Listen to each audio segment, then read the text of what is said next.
आरिफ तुम इतने डम्प हो गए ना, मैं कभी सोच भी नहीं सकती थी। एक तो तुम्हें मेरा बर्थडे नहीं याद, हाँ, और अगर डैड ने सबके सामने तुम्हें शर्मिंदगी से बचाने के लिए तुम्हारा नाम ले भी लिया तो तुम्हें सबको सच बताने की क्या जरूरत थी? अंबर, इसमें इतना रिएक्ट करने वाली क्या बात है? हाँ, मुझसे गलती हो गई, मुझे वाकई तुम्हारा बर्थडे याद नहीं रहा। अब मैं सॉरी भी बोल चुका हूँ। It's not a big deal. What?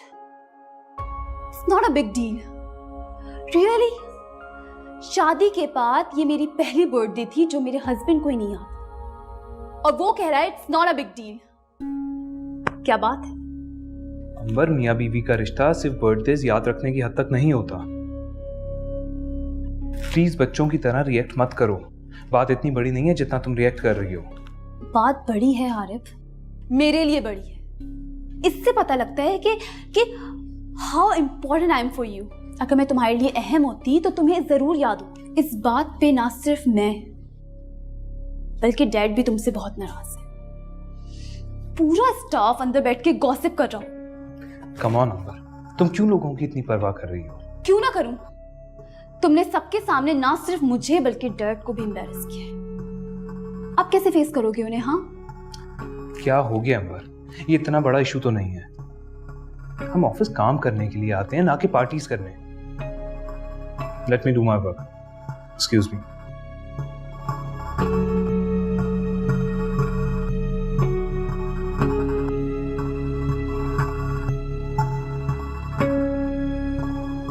तुम मुझे इस तरह अवॉइड नहीं कर सकते हारे।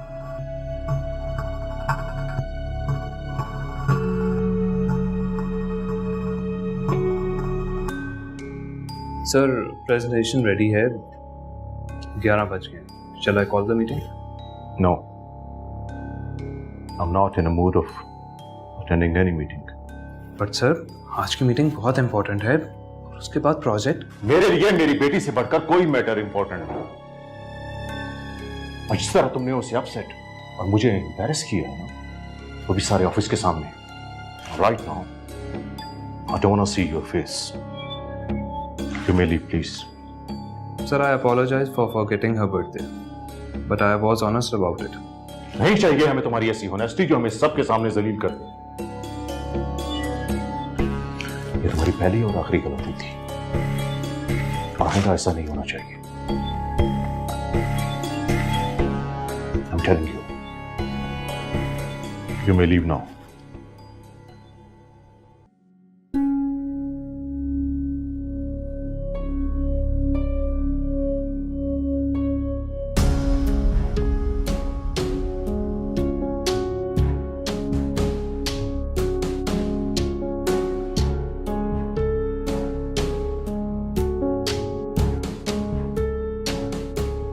मैं ये क्या कर रहा हूँ अपने साथ? क्यों की मैंने उस लड़की से शादी जिसको मैं अच्छी तरह जानता था?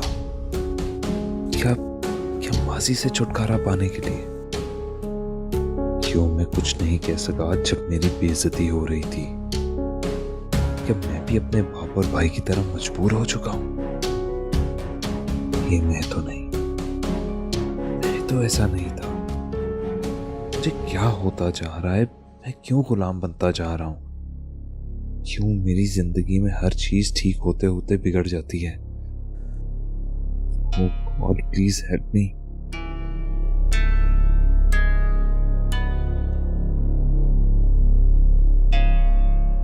हारिम, मैं उस दिन आपका इंतजार ही करता रहा और आप आए नहीं। आई एम सॉरी सर, मैं बहुत बिजी था।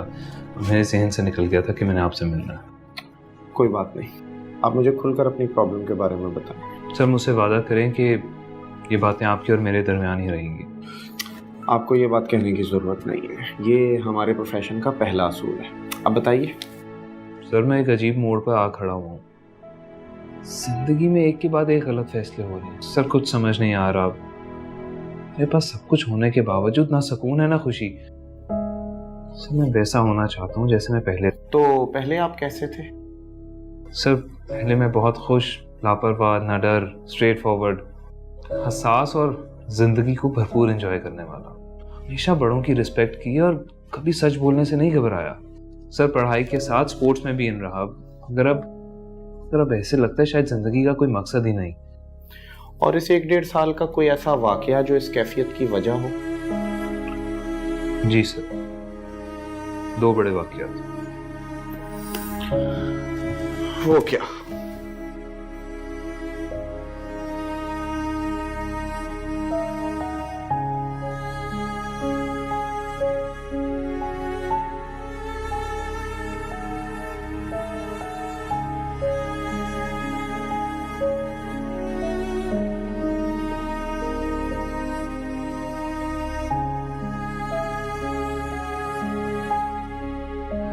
मेरी पहली शादी लव मैरिज थी और उसने मुझे धोखा दिया, इसीलिए मैंने उसको छोड़ दिया और पेरेंट्स की मर्जी के मुताबिक मैंने दूसरी शादी कर ली। और अब? सर, अब मेरी वाइफ और मेरे इन-लॉज उस पर बहुत ज़्यादा डोमिनेंट हैं, क्योंकि मेरे ससुर मेरे फादर के दोस्त और उनकी कंपनी के मालिक हैं। लिहाजा ये शादी एक बिजनेस डील थी और मैंने अपने माजी से जान छुड़ाने के लिए इस शादी के लिए हाँ कर दी। मगर अब ये मेरे गले पड़ गई है।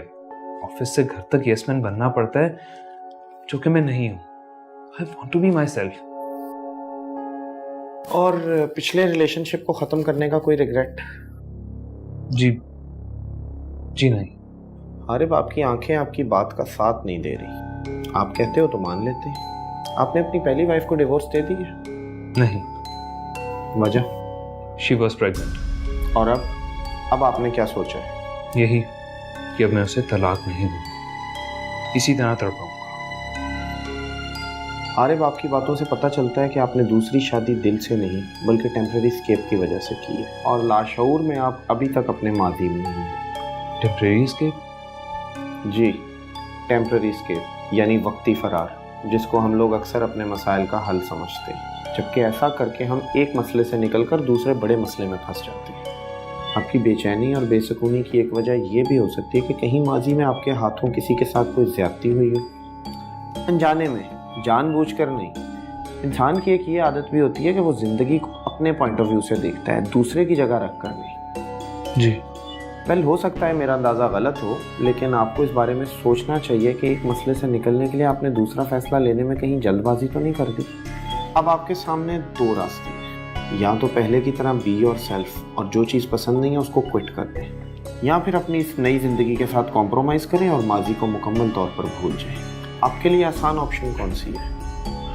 सर, मुझे कुछ समझ नहीं आ रहा। मेरे लिए मजीद ज़िंदगी के साथ कॉम्प्रोमाइज़ करना मुमकिन नहीं और मैं माजी के साथ भी नहीं रह सकता। मैं क्या करूं? Just relax and stay strong. आप एक पढ़े लिखे और बाशऊर इंसान हैं और एक अच्छी फैमिली से बिलोंग करते हैं। So stay firm and composed. अपने आसाब को मजबूत करें और दूसरों को अपने ऊपर हावी मत होने दें। सर, अगर दूसरे खुद को जानबूझकर हावी करें तो फिर मैं क्या करूं? Permanent escape. मतलब इस वक्त आप डू और डाई वाली सिचुएशन से गुजर रहे हैं। एक मशहूर ब्रांड है जिनकी टैगलाइन है जस्ट डू इट। आप भी उनकी तरह अच्छी तरह सोचें, और अच्छी तरह सोचने का मतलब अच्छी तरह गौर व फिक्र करना है, टेंशन लेना नहीं, और उस गौर व फिक्र के बाद जस्ट डू इट। सर, एक अजीब अनजाना सा खौफ है। जब ऐसा अनजाना सा खौफ आपको तंग करे तो आप वो काम कर गुजरें जिससे आपको खौफ आ रहा हो। ट्राई टू फेस इट, मगर दुरुस्त वक्त पर दुरुस्त फैसला करना है। अभी आप जाएं और खुद को थोड़ा वक्त दें। वक्त निकाल कर रब्बे कायनात की बारगाह में हाजिरी, उसकी इबादत करें, उसके आगे सजदे में गिरकर ये तमाम सवालात करें। यकीनन आपको इन तमाम सवालों के जवाब भी मिलेंगे और आपकी ज़िंदगी के रास्ते आसान भी होते चले जाएंगे, और फिर शायद आपको मेरी काउंसलिंग की ज़रूरत भी ना पड़े। Thank you so much sir.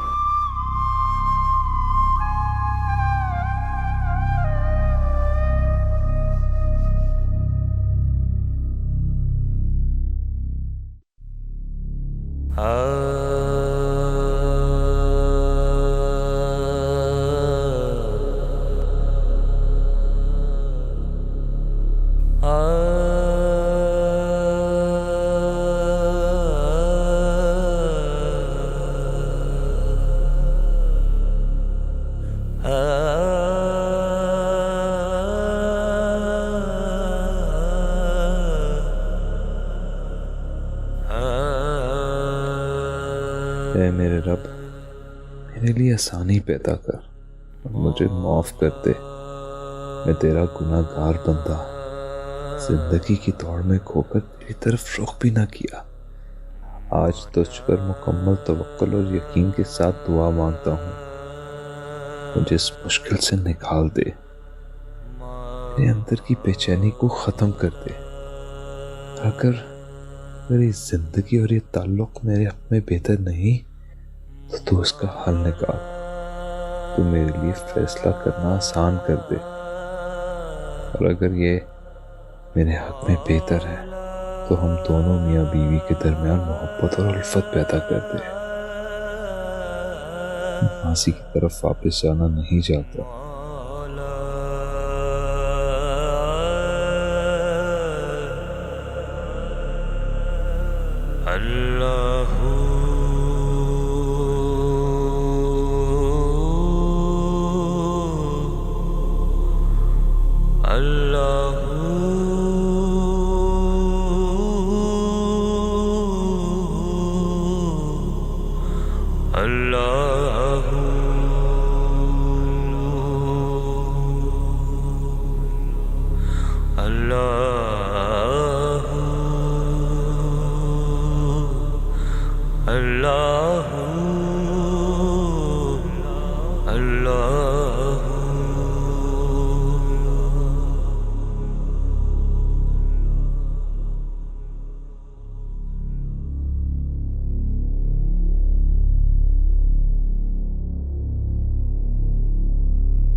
इसे हमारी थोड़ी सी टेंशन की जरूरत है, एंड आई एम श्योर कि बहुत जल्द मुकम्मल तौर पे जिंदगी की तरफ वापस आ जाएगा। जबरदस्त। और आप जितना केयर के साथ पेशेंट से डील करती हैं, आई एम श्योर वो जिंदगी की तरफ बहुत जल्दी आ जाएंगे। बहुत कम अरसे में बहुत अच्छी प्रोग्रेस दिखाई आप। Good job. Thank you so much. ठीक है, फिर बाकी फाइल हम बैठ के देख लेते हैं। After you. जी बानो आंटी, हाँ मैं बस थोड़ी देर में आ रही हूँ। अच्छा हया ज्यादा तंग तो नहीं कर रही ना आपको? ठीक है। ओ हाँ, आपकी मेडिसिन ठीक है, मैं लेती भी आती हूँ। हाँ ठीक है, okay, Allah Hafiz. If you don't mind, आपसे एक बात पूछ सकता हूँ? हाँ पूछिए। आपको मुश्किल नहीं होती being a single mother, juggling 2 jobs, घर पे बेटी को संभालना और यहाँ पेशेंट्स को? डॉक्टर रुहेल, मुझे लगता है कि जब अल्लाह ताला आपको किसी आजमाइश में डालते हैं तो साथ ही साथ हिम्मत भी दे देते हैं। Very true. वैसे मेरे ख्याल में आप एक बहुत अच्छा लाइफ पार्टनर डिजर्व करती हैं, जो आपका और आपकी बेटी का बहुत ख्याल रखे। You know what, you really deserve to be loved and cared. मुझे ताज्जुब होता है उस इंसान पे जो आप जैसी लड़की को इस तरह छोड़ गया। Such a loser।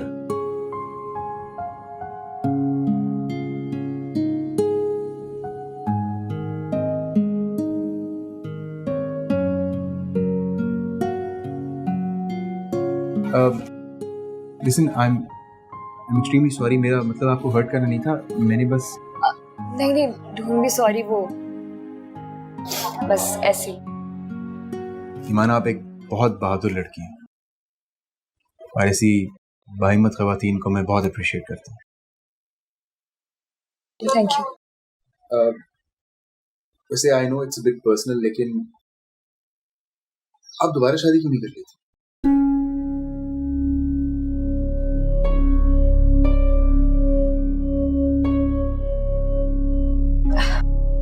दूसरी शादी डॉक्टर, मैंने कभी इस बारे में सोचा नहीं। और वैसे भी मुझे अब अपने करियर पे फोकस करना और अपनी बेटी के फ्यूचर, और कोई चीज मेरे लिए मायने। इसीलिए तो कह रहा हूँ, अगर आपको कोई ऐसा लाइफ पार्टनर मिल जाए जो आपको और आपकी बेटी को खुशी से कबूल करे, तो फिर जिंदगी का ये सफर बहुत आसान हो जाएगा। Thank you so much for your concern doctor, लेकिन मैं इस बारे में सोचना नहीं चाहती।